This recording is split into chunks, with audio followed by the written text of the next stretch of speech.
Welcome to the Spare Parts Podcast with FTC Team 535 Tober. This is episode 2. Start writing. Hello, I am Mitchell. And I'm Matt. I'm Steven. I'm Ben. Hi, Tony. And welcome to the Spare Parts Podcast with FTC Team 535 Tobor. Today we're going to be discussing the engineering notebook, and so we wrote a summary about what the engineering notebook should be that Mitchell is going to read for you. So what exactly is the engineering notebook? The engineering notebook is the heart of your team. The notebook shows how your team is progressing throughout the season. Everything needs to go into the notebook. Documents, practices, competitions, awards, improvements, changes to your design, and even failures. The notebook should be very neat. It also needs to have a consistent format. Someone who's really responsible and organized should be in charge of writing it. Yeah, we thought that was a really good summary. And so at first puts out the big part 1 of the game manual, which includes some information about the notebook, and we're going to go through some of that information. And the FIRST says that one of their goals for the notebook. So one of the goals of FIRST and FTC is to recognize the engineering design process and the journey that a team makes during the phases of the production, the problem definition, concept design, system level design, detailed design, test and verification, and production. And so those phases are things that every team goes through that should be included in your notebook. They want to hear that you've gone through the whole thing. Yeah, very much so. And you can really format your notebook in a variety of different ways. In here it mentions handwritten or electronic documents. You can also just make it electronic to begin with, and then print it out. And I'm not sure how competitions handle electronic notebook submissions. I'm not sure I've seen that yet. We would not suggest conducting it in song. That is hard to memorize and very difficult to put music to, but most of the formats are, and that's true. I'm not sure how they accept electronic formats. I know that won't they accept thumb drives? Well, I mean, at some places they did last year for like the Control Award. So that was programming. So. Contact whoever's running your competition to find out how they're taking submissions for notebooks and whether you can submit it electronically. I'm sure you could check the FIRST forms. Yeah, ask them. They're a good consultant. And again, it mentions electronic notebooks that you can print out, or you can do handwritten notebooks. Very basic requirements. Your team number has to be on there on the outside of the notebook, and your engineering notebooks won't be considered without this. It's a good idea to attach a summary page. That's what they call it in the rules here. That should be kind of a little bit of information about the team. Last year, I tried to include information about our website and our social media and digital media presence there. Any stuff you have about dealing with other people and helping out, community service would probably be a good thing to mention, or at least mention where they can get to that, because that's, I think, one thing the judges often look for. But it's just a one-page, really quick summary of the notebook that points out important things. And keep in mind throughout the entire notebook, it's not for the judges, it's for your team. Yeah, that's true. So don't write up things for the judges that aren't going to help your team out. Just make sure that you're writing it for your team. And that's something we'll get into more later on. But on with what the professionals say. Yeah, so additionally, they talk about having sections in the rules here that you should include maybe an engineering section, a team section, and a business plan. And obviously you can expand on that. Those are a little bit malleable, I think. So think about how you're going to divide up your notebook. They also have very handy charts about how the notebook applies to each individual award, and we'll talk a little bit more about that. So for the Inspire Award, you must submit an engineering notebook, and it has to include those sections, and it must be high quality, thoughtful, thorough, detailed, and well organized, which is kind of the basic idea of the engineering notebook. That is what you want your engineering notebook to be, right? The Think Award is actually, we kind of think of it as a notebook award. Basically. Yeah, and again, the rules mention the team's journey for that, and talks about design and other, the design process, pictures, drawings, things like that, which you should include in your notebook. We'll get a little bit more into that later. The Connect Award. Now, the Connect Award is more generally related to community service, community outreach, and so on. And so those are the kind of things that must be included in your engineering notebook for you to be considered for that award. The rules say the plan could include fundraising goals, sustainability goals, timelines, outreach, and community service goals. And remember, if you ever want to reference this stuff again, it should be included in the game manual. Yeah, they're just trying to give it to you here so that you can listen to it. Sometimes it's easier for people to understand things that they listen to. And we're kind of discussing points about it on the way. It's part 1 of the 2015-16 game manual. Page 36 is where it starts, and you can find all this information there. The Rockwell Collins Innovate Award is obviously about innovation, and so about the design. Also, the PTC Design Award is similar to that. So those are both awards where you need to kind of focus on the design, or not necessarily focus on it, but include the design in your notebook. Have sketches, have drawings, think about the design process, changes that were made. Right? And we learned about that last year where some judges came and talked to us about that. And then finally the Control Award. The Control Award, it says the engineering notebook must include an engineering section that documents the control components. That means put your code in the notebook, basically. In nice, simple language. Yeah. So print out your programs, all of your programs, especially if you have more than one. That might kind of boost your chances for that award. And put them in the notebook. That's one of the best ways that the judges can see how much effort you've put into programming, how you've been innovative in your programming. Yeah, Tony knows about that, don't you, Tony? I do. Yeah. So putting it into your notebook, I put it into the notebook, and I actually won the Control Award from it. Wasn't that at the Iowa? No, Indiana State. No. It was really cool because I worked terribly long on the code, just frustratingly long. And I went back through a few days before we had to go. I know this sounds kind of bad, but I went through and I noted all of what each part of the program does, and I think that definitely helped win the Control Award. It helps because not all the judges are programmers. Yeah. Some of them that are going to be looking at it, they're going to be like, what does all this mean? And if you have the little snippets in there, like Tony went through and put in, that can really help. And as we can see, we did get the Control Award. So We'll do another episode on programming specifically, but just a tip for that: start commenting for things in there so the judges can understand it, so that you can understand it better, and so that you can explain it to other people. And one last thing before we move on, even if you think that this is a little boring talking about all these awards that you could win if you put in these things in your notebook, remember, when you go to these regional competitions, basically, because there are so many slots that move on, it's almost like half the people who come get to move on to state. Basically, if you win an award, you get to move on to state. So that could be something. If you have like a really good program, but maybe your robot's struggling or maybe not the best presenters, make sure it gets into the engineering notebook and that you put that heavy up front so that you can have a chance at that award and possibly get to move on to state, so you'll have more time to improve on some of the other areas. So in here, one more thing from the rules, and then we'll also talk a little bit more about something else. So the judges' tips in here are every notebook is a work in progress, forever changing and developing, and it's good to have some kind of process. The engineering notebook isn't some kind of polished document that you set up right before the competition just to hand in something beautiful to the judges. It's something that you continuously work on, and it's really just as much for your use as it is for the judges.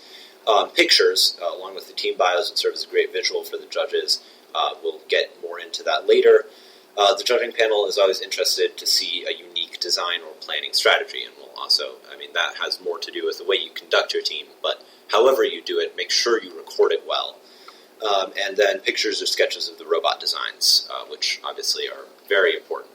And so here at our kickoff, actually, we had the luck of having Mr. Osborne, who's the head judge for FTC in Indiana, come and talk to us partially about the engineering notebook. When Mr. Osborne came in, he was very open. One amazing thing about having Mr. Osborne came in is that he had been a judge for over 6 years at the state level. He has been doing this for a long time. So, and oftentimes, it's an annoying thing, and I'm sure any veteran teams that are listening to this know you never get anything back from the judges. You either get an award or you go home, and I think maybe one time we got a little post-it note with maybe 2 bullet points on it about our notebook, and besides that, you never really get any feedback. So it's amazing to have Mr. Osborne come in as a judge and really, open up about what they want. And one thing that he didn't mention, which I think Mitchell mentioned earlier, is how that it's supposed to be for you. You're writing this notebook, yes, you have to submit it, and it will allow you to get these awards. But part of the purpose of the notebook is so that when you write it down, you have to think about the stuff you've done, you have to think about what you are going to do next, you have to look back on what you've done over the day, or what you're thinking about doing, or what your plans are. That can really help to orient you. And then later on, when you go back, like if you said, oh wait, that sounded like an idea we had earlier on, we can go back to earlier entries and look at those. And that's one thing Mr. Osborne said that I really found powerful about the notebook. Yeah, and again, he really stressed the importance of keeping the notebook as it isn't a polished document. It's something that might have some errors, might have some problems, but that's okay because it is for you, it's written by you, and it's really to convey your design process and the team's personality. Yeah, he mentioned that he liked messy notebooks. Mm-hmm. So, not necessarily just slop everything in there and hand it in, but, a couple errors that's been said, things like that. Maybe if you have a handwritten drawing that's, might not look very nice, put that in there. It's just the concept and things like that. I love seeing the evidence that you're always thinking. It's like even if it's on a napkin or whatever. I mean, I think that's a cliche thing, but I actually did put an idea on a napkin, and it is, they want to see those ideas that you've come up with. So if you have an idea, put it in the notebook. So a little bit more about specifics of what should be included. We already touched on some of the formatting stuff with the rules. One thing, page numbers. As a maker of the engineering notebook, I get that page numbers are a serious pain to do, and they are fun. But it's much, much easier when you or the judges are going back to look at the notebook for there to be page numbers and a table of contents, so that you can see where important things are. And in your table of contents, you might even highlight the most important things, like this is where we made this hugely important decision about our design. So obviously split it up into sections, and we touched on it with the rules, but include bios of your team members, biographies about each person, probably include a picture, write a little blurb about them, have them write a blurb, and do the same thing for the mentors. That's always very interesting, and that helps to kind of convey, if you have mentors from the community, how you're doing community outreach. So one thing about that is that I remember Mitchell mentioned that Mr. Osborne said they like messy notebooks. Part of the reason for that is it kind of, when you have this messy thing, it can kind of shows more personality for the team. And that's one thing that the BIOS can really help you build up a personality. Yeah. Like, so Tony, he might not like to talk a lot, but might have a raging bull personality under there, and they want to see that come out in the wild, don't they, Tony? That is correct. Okay. Yeah, besides the little 15-minute presentation you give to the judges while they're judging you, the notebook is how they get to know you and they see everything that you've done, that even if you didn't tell them in your judging interview. So it's really important. Yeah, the notebook is in some ways kind of like a 15-hour interview with the judges. They can find out so much, and I think one thing is that judges, they have one day, but they're reading the notebooks of 20, 30 teams. So it's kind of important to highlight the important stuff because there's no way that there's going to be time for a judge to read every single thing in your notebook. These people have to sleep too. Yes. So we talked about a summary page, and one thing that's important to add on there is, as again, highlighting, but also how other places where they can find information about you, your website, other information like for us, maybe this podcast. So there should be an entry for every single time your team meets. And that's important for several reasons. And there are some things that you should include in that. This year, we're doing our best to include a certain set of sections. We're going to do our goals for a certain day. We're going to do the story about what was done that day. Then we're going to do what we accomplished that day, just a bulleted list. And then at the end, things that we still need to do for next time. Now Also attendance. Yeah, attendance too. Attendance is something that should apply to all teams. Other than that, though, you can really vary it however you want to, but it's good to have a nice summary, again, because judges don't have time to read big, long blocks of text necessarily. And also, if you're going to be looking back at these, trying to remember, what did we do on that day? Like, I thought there was a good idea that we need to implement. Having a section where it's like, these were what we were trying to do that day, it'll make it much easier for you when you're looking back to say, oh wait, well, oh there it is, it's on that bullet point, rather than trying to scan through a 2.5 page long essay about what happened every second of that meeting.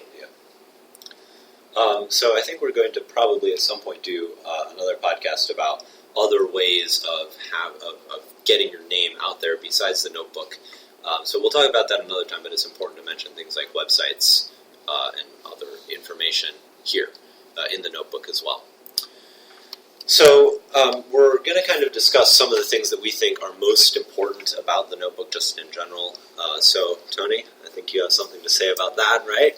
Yes, that is start the notebook immediately. Immediately! It is Right now. It is a pain to go back through and try to get information from previous dates.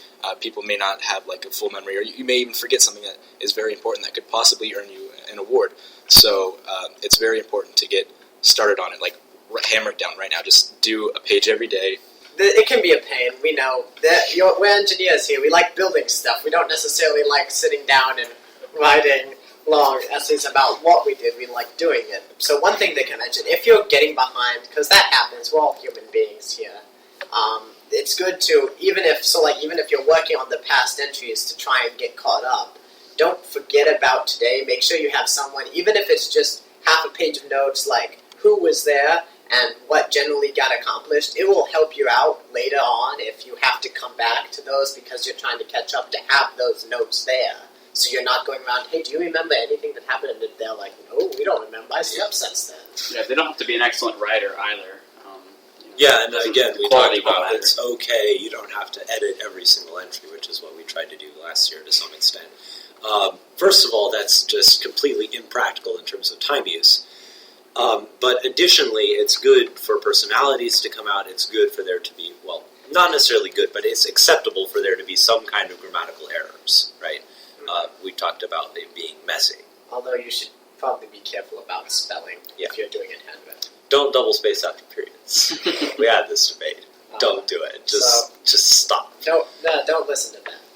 Do whatever you want. It's a free country. So Mitchell, what are your opinions? I mean, if you want to get an award, you obviously have to have a notebook. I think Ben touched on that a little bit. And so just from that standpoint, it's really important. But even if, you're not really concerned about getting an award, it's just good to go through and to have, because if you're going into engineering or anything like that, you're going to have to write down your ideas and all those sorts of things. So it's kind of like a life lesson. It's going to teach you things that you're going to be using the rest of your life. And that's one of the things that we emphasize in FIRST, is that you're not just learning how to build and program and technical skills. You're also learning a broad range of things, graphic design, writing, and so on. So, Stephen, what do you have any ideas? Give us the one thing that you think is most important about the notebook. The monumental thing. Well, I don't know. I think it's really important for personality to come through, like Rand was saying. But, I don't know, I guess I'm a little biased because I'm like, yeah, the control award is pretty important. Yes, it is. Yes. But, I mean, really working towards... Working towards any award is really important. And that's what your engineering notebook, that's what you want your engineering notebook to accomplish, is the ability to meet criteria in order to get an award. How about you, Ben? What do you think? Well, I mean, I think that it is important to highlight things. I've been talking about that through the whole time, and I don't mean just literally highlighting things. I mean kind of marking which things we think are most important in the notebook, so the judges, because they don't have all day to read, well, they do, but they also have 30 or to 40 notebooks to read. Tony, do you have any ideas? The most important thing to do when writing the notebook is, probably to give it, I'm sure you need some bit of personality or something thrown in there. You definitely need facts of everything that you've documented so far. So it's your key to winning awards. So if you don't have it, or if it's not uber good, come on. So it doesn't take a genius writer to do this. It just takes the knowledge that you should be doing this, and I think that's something anyone can show. Well, thanks for listening to the Spare Parts Podcast with Tobor Team 535 in Crawfordsville, Indiana. Thanks for listening, and we'll have more episodes coming up in the future.